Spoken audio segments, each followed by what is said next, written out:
Hello friends, एक बार फिर से स्वागत आप सभी का द उमंग प्लेटफॉर्म पर। आज का जो आपका ये वीडियो रहेगा, ये आपका सेट प्रैक्टिस का तीसरा वीडियो है, यानी कि ये क्यूज नंबर तीसरा है। चलिए आज के सेट में देखते हैं कि कैसे कैसे क्वेश्चन पूछा गया है। तो चलिए देखा जाए। तो आपका पहला क्वेश्चन ये दिया गया है, पहला नंबर आपका क्वेश्चन ये दिया गया है कि निम्नलिखित में से कौन सा सहायक संधि की विशेषता नहीं है। पहला क्वेश्चन है ए नंबर, देशी रियासतों को एक ब्रिटिश रेजिमेंट रखना होता है। बी नंबर में देशी रियासतों की आंतरिक शासन कंपनी के अधीन होगी। सी नंबर में देशी रियासतों की विदेश नीति कंपनी के अधीन होगी।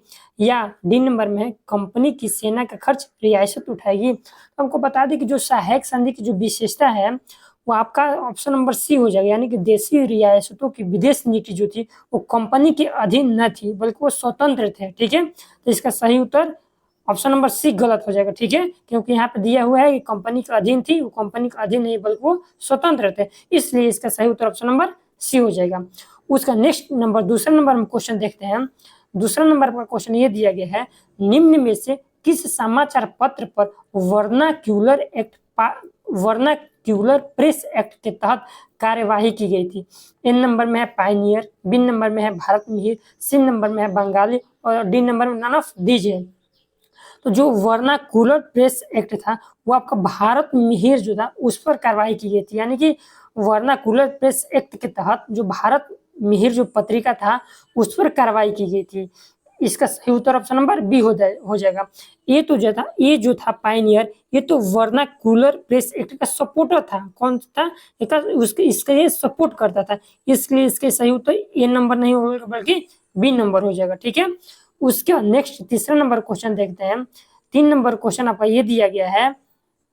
तीसरा नंबर क्वेश्चन आपका है, इंडिपेंडेंस नामक समाचार पत्र यानी इंडिपेंडेंस नामक पत्र किसके द्वारा प्रकाशित या संपादित किया गया था। ए नंबर में है के एम पणिक्कर, बी नंबर में है मोतीलाल नेहरू, सी नंबर में है जवाहरलाल नेहरू और डी नंबर में चित्तरंजन दास। तब का 3 का सही उत्तर ऑप्शन नंबर बी हो जाएगा, यानी कि जो इंडिपेंडेंस पत्रिका था वो मोतीलाल नेहरू के द्वारा शुरू किया गया था। ये जवाहरलाल नेहरू के पिताजी थे। इसका सही उत्तर ऑप्शन नंबर बी हो जाएगा। नेक्स्ट क्वेश्चन देखते हैं, चौथा नंबर आपका क्वेश्चन ये दिया गया है कि बाल हत्या प्रथा किस प्रेसिडेंसी में सबसे अधिक थी। पहले प्रेसिडेंसी हुआ करती थी, ठीक है, जैसे Madras presidency, Mumbai presidency, Bengal presidency, ये सब पैसे संयुक्त प्रांत ये सब हुआ करता था। तो बाल हत्या प्रथा जो था वो सबसे ज्यादा ऑप्शन नंबर से यानी बंगाल में था, क्योंकि बंगाल उस समय बहुत समृद्ध था, बहुत सारा व्यापार बंगाल में ही किया जाता था। बहुत सारे अंग्रेज जो थे बंगाल में ही अपना व्यापार करते थे, इसलिए बाल हत्या प्रथा जो थी सबसे ज्यादा बंगाल प्रेसिडेंसी में हुआ करती थी। इसका सही उत्तर ऑप्शन नंबर सी हो जाएगा। उसके बाद नेक्स्ट हम 5वां नंबर क्वेश्चन देखते हैं। 5 नंबर क्वेश्चन आपका ये दिया गया है कि रेशमी रुमाल षड्यंत्र, एक रेशमी रुमाल षड्यंत्र वो किस किस से संबंधित था। एन नंबर में है मौलवी अहमदुल्लाह, बी नंबर में है मौलवी उबैदुल्ला सिंधी, सी नंबर में है मौलाना बशीर और डी नंबर में खुदा बख्श सिंह। तो रेशमी रुमाल षड्यंत्र था वो मौलवी उबैदुल्ला सिंधी के द्वारा किया गया था। ठीक है, इसका सही उत्तर ऑप्शन नंबर बी हो जाएगा। उसके बाद नेक्स्ट क्वेश्चन हम देखते हैं 6 नंबर आपका क्वेश्चन ये दिया गया है कि असहयोग आंदोलन के लिए प्रस्ताव किस कांग्रेस अधिवेशन में पारित किया गया था। ठीक है, यानी असहयोग जो आंदोलन था वो कांग्रेस से किस अधिवेशन में पारित किया गया था। ए नंबर में है मुंबई अधिवेशन, बी नंबर में कानपुर, सी नंबर में नागपुर और डी नंबर में कोलकाता। तो जो असहयोग आंदोलन जो था वो नागपुर अधिवेशन में पारित किया गया था। ठीक है, और नागपुर अधिवेशन की अध्यक्षता किसके द्वारा किया गया था। तो आपका बी राघवाचारी के द्वारा किया जाएगा। किसके द्वारा किया गया था? आपका बी राघवाचारी के द्वारा किया गया था। ठीक है, इसका सही उत्तर ऑप्शन नंबर सी हो जाएगा। उसके बाद नेक्स्ट क्वेश्चन हम देखते हैं 7 नंबर आपका क्वेश्चन ये दिया गया है कि निम्नलिखित में कौन पारिस्थितिकी तंत्र के विषय में सही नहीं है। एन नंबर में है यह एक बंद तंत्र होता है, बी नंबर में इसकी अपनी उत्पादकता होती है, सी नंबर में यह एक प्राकृतिक संसाधन तंत्र है और डी नंबर में यह कार्यशील इकाई है। इसका सही उत्तर ऑप्शन नंबर ए हो जाएगा, क्योंकि पारिस्थितिकी तंत्र जो होता है वो बंद तंत्र नहीं बल्कि खुला तंत्र होता है, ओपन होता है। ठीक है, चारों तरफ से खुला तंत्र होता है। इसका सही उत्तर ऑप्शन नंबर ए हो जाएगा। उसका नेक्स्ट क्वेश्चन हम 8वां नंबर क्वेश्चन देखते हैं। 8वां नंबर क्वेश्चन आपका दिया गया है, निम्नलिखित में से कौन प्रसिद्ध जैविक हॉट स्पॉट है। ठीक है, तब आपको बता दें कि भारत में आपका 4 प्रकार के हॉट स्पॉट पाया जाता होता है। ठीक है, भारत के 4 हॉट स्पॉटों में बांटा गया है। तो इस क्वेश्चन को हम लोग देखते हैं। पहले जैविक हॉट स्पॉट कौन सा है ये पूछ रहा है। एन नंबर में है सुंदरवन, बी नंबर में थार रेगिस्तान, डी नंबर में सी नंबर में लद्दाख और डी नंबर में आपका पश्चिमी घाट। तो सही उत्तर ऑप्शन नंबर डी हो जाएगा, पश्चिमी घाट हो जाएगा। ठीक है, उसके बाद नेक्स्ट क्वेश्चन देखते हैं 9 नंबर आपका क्वेश्चन ये दिया गया है, किस चक्र के संचालन में सौर विकिरण की महत्वपूर्ण भूमिका होती है। ठीक है, सौर विकिरण के नहीं, सूर्य के किरण की विकिरण की महत्वपूर्ण भूमिका होती है। एन नंबर में है कार्बन चक्र, बी नंबर में है जल चक्र, सी नंबर में है नाइट्रोजन चक्र और डी नंबर में हाइड्रोजन चक्र। तो इसका आपका सही उत्तर ऑप्शन नंबर बी हो जाएगा, क्योंकि जल चक्र में ही सौर विकिरण की जो भूमिका होती है बहुत महत्वपूर्ण होती है। ठीक है, तो इसका सही उत्तर ऑप्शन नंबर बी हो जाएगा। उसके बाद नेक्स्ट क्वेश्चन देखते हैं 10 नंबर आपका दिया हुआ है, गौतम बुद्ध ने संघ में भिक्षुणी या स्त्री के प्रवेश की अनुमति कहाँ दी थी। यानी कि गौतम बुद्ध जो थे उनके संघ में पहले औरतों को शामिल नहीं किया जाता था, यानी कि स्त्रियों को शामिल नहीं किया जाता था, लेकिन गौतम बुद्ध के द्वारा कहाँ पे स्त्रियों को प्रवेश की अनुमति दी गई थी। एन नंबर में है वैशाली, बी नंबर में है श्रावस्ती और डी नंबर में है राजगृह और सी नंबर में राजगृह और डी नंबर में पावापुरी। तो जो वैशाली जो जगह था वहां पे स्त्रियों को प्रवेश की अनुमति दिया गया था। और गौतम बुद्ध ने अपना पहला उपदेश कहाँ दिया था, पहला उपदेश अपना सारनाथ में दिया था। कहाँ दिया था, सारनाथ में। और सबसे ज्यादा उपदेश कहाँ दिया था, वो था आपका श्रावस्ती में, यानी श्रावस्ती में सबसे ज्यादा दिया था। पहला दिया था सारनाथ में और स्त्रियों के प्रवेश की अनुमति वैशाली में दिया गया था। उसका नेक्स्ट क्वेश्चन हम 11 नंबर क्वेश्चन देखते हैं। 11 नंबर का क्वेश्चन ये दिया गया है कि भारत के किस क्षेत्र में दैनिक तापमांतर पाया जाता है। सबसे पहले हम बता दें कि तापमांतर का अर्थ क्या होता है कि सबसे ज्यादा तापमान और सबसे कम, यानी सबसे ज्यादा तापमान और सबसे न्यूनतम तापमान का जो अंतर होता है उसी को तापांतर बोला जाता है। ठीक है, एन नंबर में पूर्वी घाट, बी नंबर में अंडमान द्वीप, सी नंबर में मरुस्थलीय क्षेत्र और डी नंबर में लद्दाख। तो इसका सही उत्तर ऑप्शन नंबर सी हो जाएगा, क्योंकि मरुस्थलीय एक ऐसा क्षेत्र है जहाँ पे दिन में सबसे ज्यादा तापमान होता है और रात में सबसे कम, यानी ठंड, रात दिन गर्म और रातें ठंडी हो जाती है। तो इसका सही उत्तर ऑप्शन नंबर सी हो जाएगा। उसके बाद नेक्स्ट क्वेश्चन हम देखते हैं। नेक्स्ट क्वेश्चन 12 नंबर दिया गया है आपका, 3 जनवरी को उपसौर की घटना होती है, मतलब 3 जनवरी की उपसौर की घटना होती है उसमें क्या होता है। एन नंबर में है इस दिन पृथ्वी पर दिन रात बराबर होते हैं, बी नंबर में है इस दिन पृथ्वी पर ठंडे दिन होते हैं, सी नंबर में है इस दिन पृथ्वी सूर्य की सबसे न्यूनतम दूरी होती है और डी नंबर में है इस दिन पृथ्वी सूर्य से सबसे अधिक दूरी पर होती है। तो एक होता है उपसौर और एक होता है अपसौर। उपसौर में आपका होता है कि सूर्य और पृथ्वी के बीच की जो दूरी होती है वो न्यूनतम होती है। कैसी होती है, न्यूनतम। और जो 3 जनवरी को होता है और एक 4 जुलाई को होता है उसे बोला जाता है अपसौर। क्या बोला जाता है उसको, अपसौर बोला जाता है, जिसमें सूर्य और पृथ्वी की दूरी जो क्या आती है अधिक होती है। ये तो उपसौर पूछ रहा है, तो इसका सही उत्तर ऑप्शन नंबर सी हो जाएगा। अच्छा, नेक्स्ट क्वेश्चन 13 नंबर देखते हैं, कौन सी भूकंप तरंगे सबसे अधिक विनाशकारी होती है। यानी कि भूकंप की तरंगे 3 प्रकार की होती है, एक है पी तरंगे, एस तरंगे और एल तरंगे। तो जो हमारे सबसे विनाशकारी तरंगे होती है वो हमारे बताते हैं आपको कि एल तरंगे होती है, यानी कि लौ तरंगे होते हैं, तीसरा नंबर हो जाता है।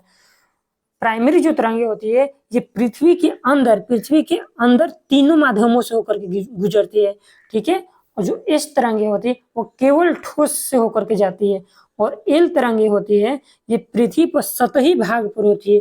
ये भी तीनों सभी माध्यम में होकर के गुजरती है, लेकिन पी तरंगे पृथ्वी के अंदर से होकर के गुजरती है और एल तरंगे जो है पृथ्वी के सतही भाग से होकर के गुजरती है, इसलिए सबसे विनाशकारी आपका एल तरंगे हो जाती है। तो इसका सही उत्तर ऑप्शन नंबर सी हो जाएगा। नेक्स्ट 14 नंबर क्वेश्चन देखते हैं, कौन सा इसमें सही सुमेलित है। तो आपका रेड क्लिफ रेखा दिया हुआ है, ए नंबर में भारत चीन, बी नंबर में Durand Bharat Pakistan, C number में मैगी नॉट रेखा फ्रांस और जर्मनी और डी नंबर में हिंडनबर्ग रेखा फ्रांस और बेल्जियम। तो इसका सही उत्तर ऑप्शन नंबर सी हो जाएगा, क्योंकि जो रेड क्लिफ रेखा है वो भारत और पाकिस्तान के बीच होता है, डुरंड रेखा है पाकिस्तान और अफगानिस्तान के बीच होता है और हिंडनबर्ग होता है जर्मनी और पोलैंड के बीच होता है, लेकिन मैगी नॉट जो सही है इसका फ्रांस और जर्मनी के बीच होता है। उसका नेक्स्ट क्वेश्चन 15 देखते हैं। 15 नंबर आपका, निम्नलिखित में से कौन सी पर्वत श्रृंखला सबसे लंबी पर्वत श्रृंखला है? एन नंबर में हिमालय, बी नंबर में रॉकीज, सी नंबर में अल्पास और डी नंबर में एंडीज।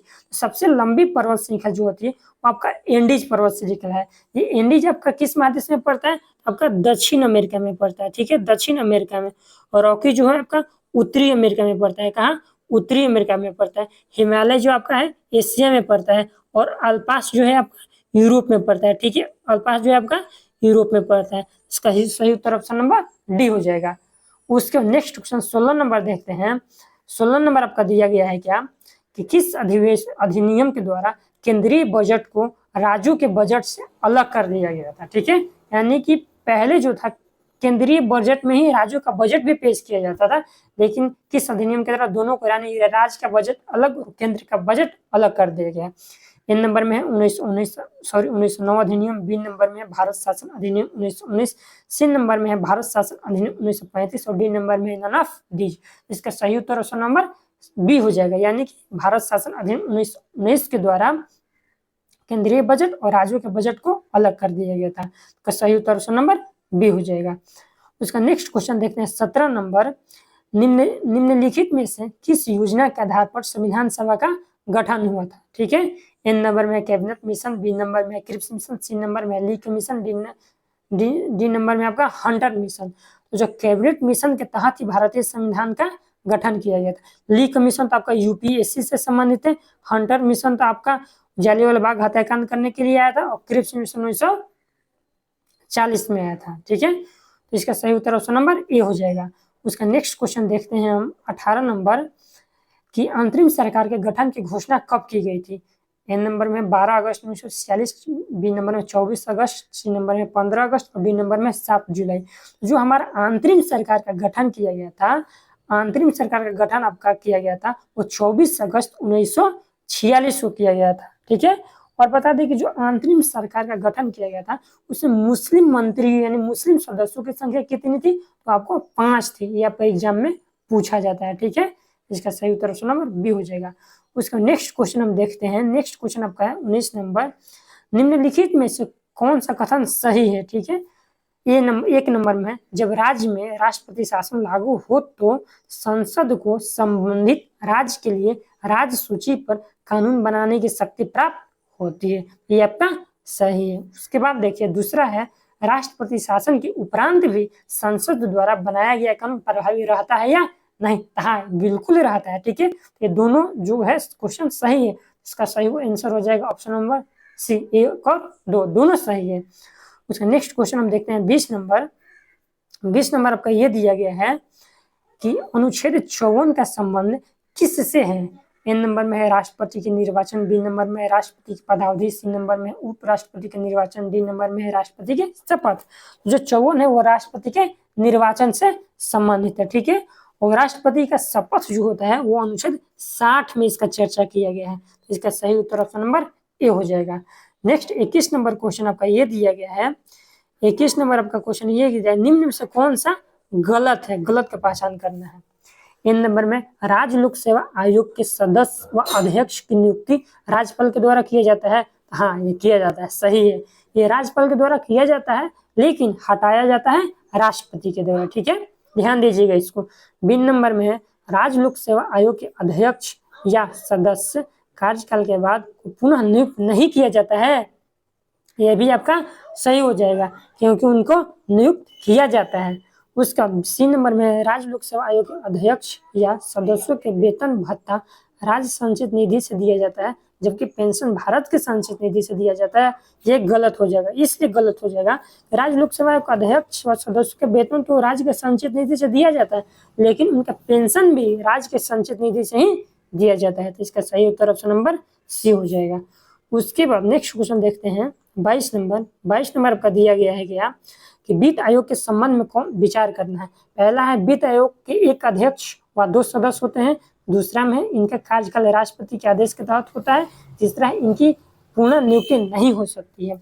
हम आपको बता दें कि वित्त आयोग में एक अध्यक्ष और 4 सदस्य होते हैं, यानी कि 1+4 नियम पे ये चलता है। तो ये आपका गलत हो जाएगा। दूसरा में, इनका कार्यकाल राष्ट्रपति के द्वारा होता है, ये सही है।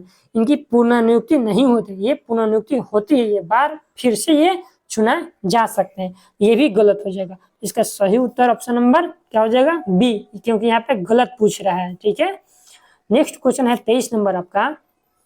23 नंबर क्वेश्चन ये दिया गया, निम्न में से 23 नंबर का क्वेश्चन ये दिया है कि निम्न में से कौन आरबीआई की मौद्रिक नीति के मात्रात्मक उपकरण है?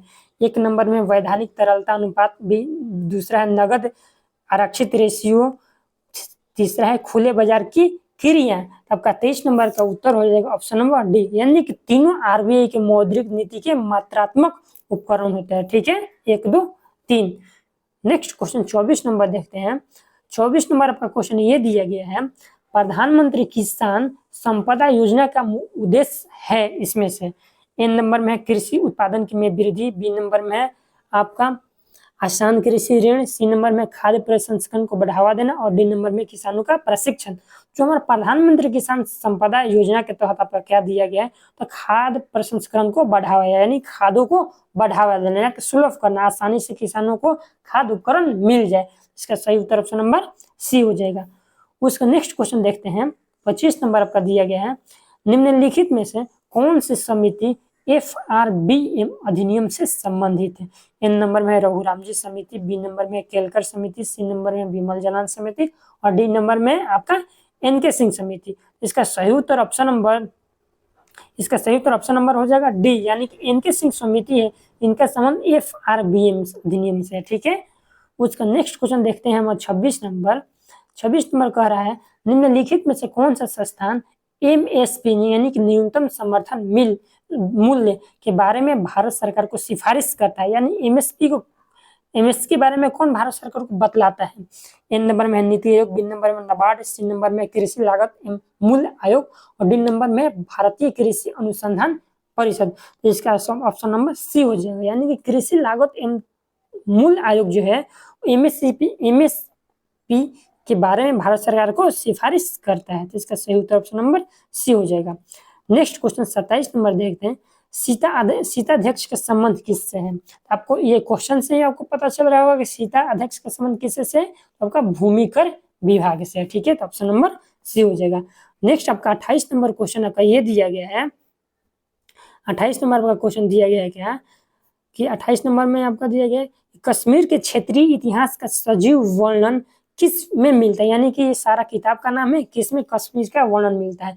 इन नंबर में किताबुल रहला, बी नंबर में किताबुल हिंद, सी नंबर में तुगलकनामा और डी नंबर में राज तरंगिणी। इसका सही उत्तर ऑप्शन नंबर डी हो जाएगा, राज तरंगिणी। राज तरंगिणी के लेखक कौन है आपका? तो कलहन है। ठीक है, राज तरंगिणी की किताब में कश्मीर के बारे में चर्चा मिलता है।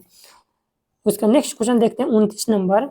29 नंबर आपका दिया गया, सिजदा व पैबोस प्रथाओं की शुरुआत किस शासक के द्वारा किया गया था? एन नंबर में इल्तुतमिश, बी नंबर में है बलबन, सी नंबर में है गजनवी, डी नंबर में अकबर। इसका सही उत्तर ऑप्शन नंबर हो जाएगा बलबन। ठीक है, बलबन जो क्या था, एक सिजदा और पैबोस नाम की प्रथाओं की शुरुआत किया गया था। इसका मतलब क्या होता है कि राजा को सामने, यानी जो राजा था उसके सामने सर झुकाना और उसके पैरों को चूमना होता था। ठीक है, सिजदा और पैबोस। सही उत्तर ऑप्शन नंबर बी हो जाएगा। नेक्स्ट क्वेश्चन दिया गया है आपका, उत्तवी कौन था? ठीक है, उत्तवी कौन था? एन नंबर में एक इतिहासकार, बी नंबर में एक सैनिक, सी नंबर में प्रसिद्ध शासक, डी नंबर में नन ऑफ दिस। जो उत्तवी था वो एक प्रसिद्ध इतिहास था। ठीक है, जो गजनवी के साथ भारत आया था। कौन था? एक इतिहासकार था। सही उत्तर ऑप्शन नंबर ए हो जाएगा। ठीक है, नेक्स्ट क्वेश्चन हम देखते हैं 31 नंबर में दिया गया है, शेर शाह के बारे में कौन सा कथन असत्य है? ठीक है, ध्यान दीजिएगा इस पे। एन नंबर में आपका क्या दिया हुआ है, शेर शाह ने बिलग्राम युद्ध विजय के बाद द्वितीय अफगान राज्य की स्थापना दिल्ली पर की। बी नंबर में है आपका, शेर शाह ने उपज का 1/3 भाग कर के रूप में निर्धारित किया था। सी नंबर में है, शेर शाह का मकबरा दिल्ली में है। डी नंबर में है, शेर शाह के द्वारा भूमि की पैमाइश हेतु सन की डंडी व सिकंदरी गज का प्रयोग किया गया था। तो आपका इसका सही उत्तर आपका हो जाएगा ऑप्शन नंबर सी, क्योंकि शेर शाह का मकबरा दिल्ली में नहीं बल्कि कहाँ है? सासाराम में। ठीक है, सासाराम बिहार में है। ठीक है, सही उत्तर ऑप्शन नंबर सी हो जाएगा। उसके बाद नेक्स्ट क्वेश्चन हम देखते हैं। नेक्स्ट क्वेश्चन आपका दिया गया है क्या, 32 नंबर, कि किस प्रसिद्ध शासक के द्वारा अमुक्त माल्यवाद लिखा गया है। अमुक्त माल्यवाद एक किताब का नाम है, किसके द्वारा लिखा गया है? ए नंबर में है देवराव द्वितीय, बी नंबर में अच्युत देवरा, सी नंबर में कृष्ण देवरा और डी नंबर में देवरा प्रथम। तो आपका इसका सही उत्तर ऑप्शन नंबर सी हो जाएगा। कृष्ण देवराव के द्वारा अमुक्त माल्यवाद लिखा गया, जो एक संस्कृत में लिखा गया था। ठीक है, संस्कृत में लिखा गया था। सॉरी, जो अमुक्त माल्यवाद था वो आपका कृष्ण देवराय के द्वारा किस भाषा में लिखा गया था? तो आपका तेलुगु भाषा में लिखा गया था। ठीक है, तेलुगु भाषा में लिखा गया था। तो कृष्ण देवराय की द्वारा 2 किताब लिखा गया था। एक का नाम था जाम्बती। ठीक है, क्या था? जाम्बती। जाम्बती जो था वो संस्कृत में लिखा गया था और अमुक्त माल्यवाद तेलुगु में लिखा गया था। इसका सही उत्तर ऑप्शन नंबर सी हो जाएगा। नेक्स्ट क्वेश्चन देखते हैं आपका 33 नंबर। दिल्ली के सभी सुल्तानों में सर्वाधिक समय तक शासन निम्नलिखित में से किस वंश के द्वारा किया गया था? इन नंबर में है बहलोल लोदी, बी नंबर में अलाउद्दीन खिलजी, सी नंबर में फिरोज शाह तुगलक, डी नंबर में MBT मोहम्मद बिन तुगलक।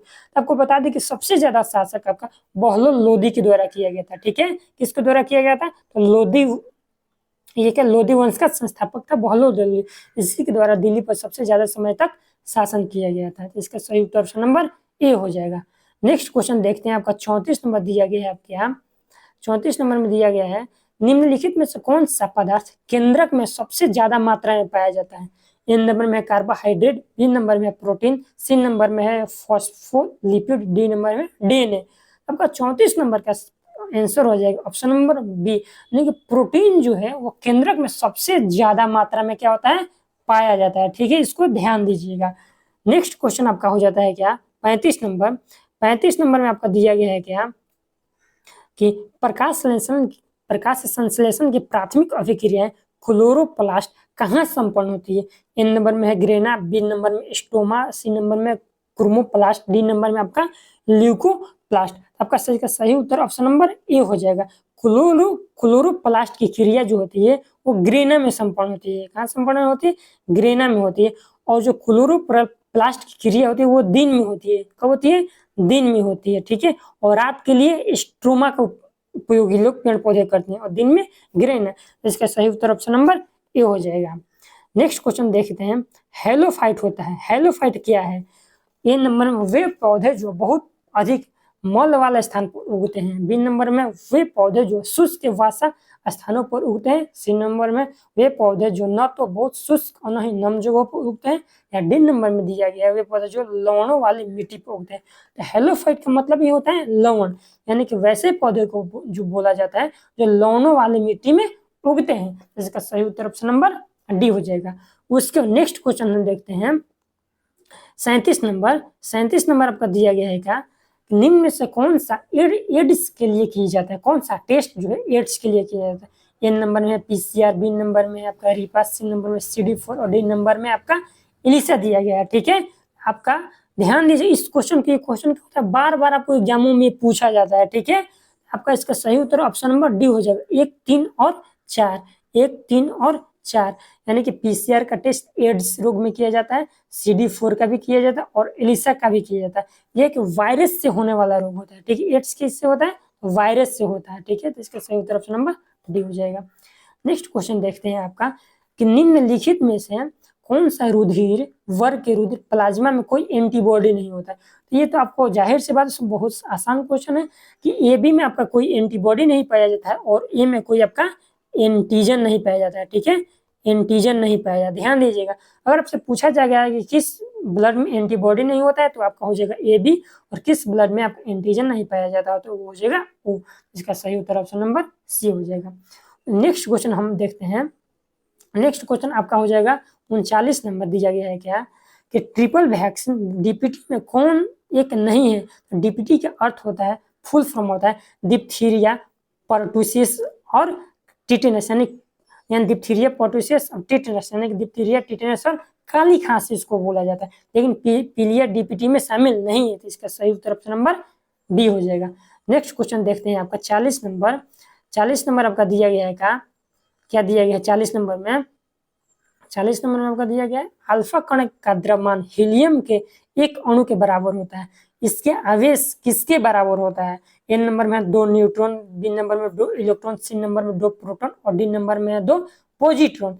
जो हीलियम के एक अणु के बराबर द्रव्यमान हीलियम के 1 अणु के बराबर होता है, इसके आवेश जो होते हैं 2 प्रोटॉनों के बराबर होता है। ध्यान दीजिएगा, ये बहुत बार आ चुका है आपके एग्जामों में। सही उत्तर ऑप्शन नंबर सी हो जाएगा। नेक्स्ट 41 नंबर क्वेश्चन देखते हैं। न्यूटन के आपका हो जाएगा न्यूटन के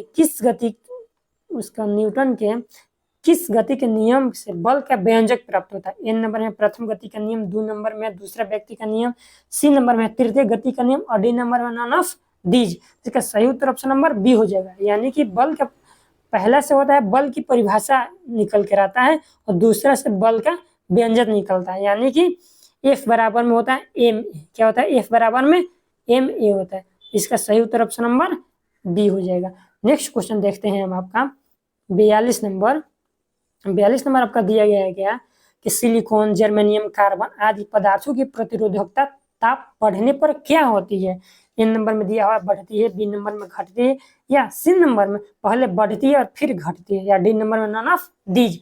तो जो जितने भी सिलिकॉन, जर्मेनियम या कार्बन होते हैं इनकी प्रतिरोधकता जो होती है वो ताप बढ़ाने पर बढ़ जाती है और ताप घटाने पर घट जाती है। तो इसका सही उत्तर ऑप्शन नंबर ए हो जाएगा। नेक्स्ट 43 नंबर क्वेश्चन देखते हैं। निम्नलिखित में से किस तत्व का सर्वाधिक समस्थानिक होता है, यानी सबसे ज्यादा समस्थानिक वाला तत्व कौन सा होता है। एन नंबर में लिथियम, बी नंबर में ऑक्सीजन, सी नंबर में यूरेनियम, डी नंबर में पोलोनियम। तो पोलोनियम एक ऐसा तत्व है जिसका समस्थानिक क्या होता है, सबसे ज्यादा होता है। ऑप्शन नंबर डी सही उत्तर हो जाएगा। नेक्स्ट क्वेश्चन देखते हैं 44 नंबर आपका दिया गया है क्या, हाइड्रोजन को जलाने पर क्या बनेगा। एन नंबर में पानी, बी नंबर में ऑक्सीजन, सी नंबर में राख, डी नंबर में बर्फ। जब हम हाइड्रोजन यानी ब्रह्मांड में सबसे ज्यादा मात्रा में कौन गैस होती है, हाइड्रोजन होती है। अगर हाइड्रोजन को आप जलाइएगा तो वो क्या बनेगा, आपका पानी बनता है, यानी कि वो जल बनता है। सही उत्तर ऑप्शन नंबर ए हो जाएगा। नेक्स्ट क्वेश्चन हम देखते हैं क्या, ग्रेफिन होता है। ग्रेफिन क्या होता है, एक कार्बन का मिश्र धातु, या कार्बन का नैनो प्रतिरूप, या कार्बन का संभारिक, या कार्बन का समस्थानिक। जो ग्रेफिन होता है, ग्रेफिन आपका कार्बन का नैनो रूप होता है। क्या होता है, नैनो रूप। सही उत्तर ऑप्शन नंबर बी हो जाएगा। नेक्स्ट क्वेश्चन 46 नंबर देखते हैं कि विश्व रक्तदान दिवस कब मनाया जाता है।